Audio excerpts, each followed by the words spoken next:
السلام عليكم ورحمة الله وبركاته.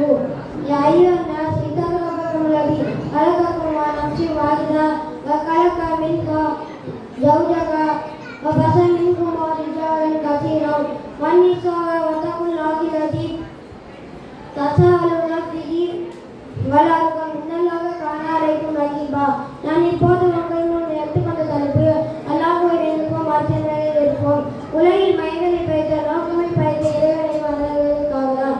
ஆனால் மனிதன் மனோத்தைக்கு கட்டுப்பாடின்றி வாழ்கிறான். மனிதன் தன் ஒழுக்க நன்னெறியில் கட்டுப்பட்டவனாக வாழ்வதற்கு அல்லாஹ்வை நினைவுபடுவது அவசியம்.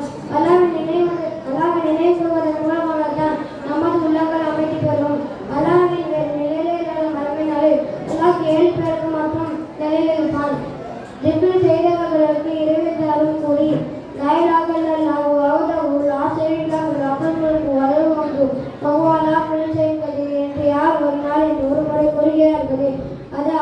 அது அவர்களுக்கு அது 10 அநேகரை விடுதலை செய்ததற்கு சமம்.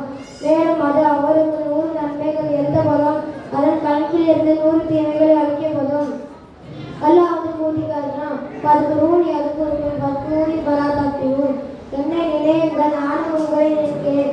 எனக்கு நன்றி செலுத்துங்கள், எனக்கு நன்றி மறக்காதீர்கள். எல்லா நிலையிலும் அல்லாஹை பற்றிய நினைப்பும் சிந்தனையும் நம்மிடம் இருந்து கொண்டே இருக்க வேண்டும். அல்லாஹ் வழங்கி அருள்போதையை நன்றி மறக்காது நன்றி செலுத்திக் கொண்டே இருக்க வேண்டும். அவ்வாறு செய்தால் நாம் அல்லாஹ்வின் அருள்போதையின் கீழும் அவன் பாதுகாப்பிலே இருப்போம்.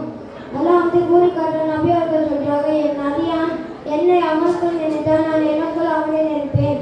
என் அடியான் என்னை அவனுக்குள் கூறினால் நான் எனக்குள் அவனை கூறுவேன். அவன் ஒரு மத்திய மதத்தில் என்னை நினைவு கூர்ந்தால் நான் அதைவிட சிறந்த ஒரு மதத்தில் நான் அவனை நினைவு கூறுவேன்.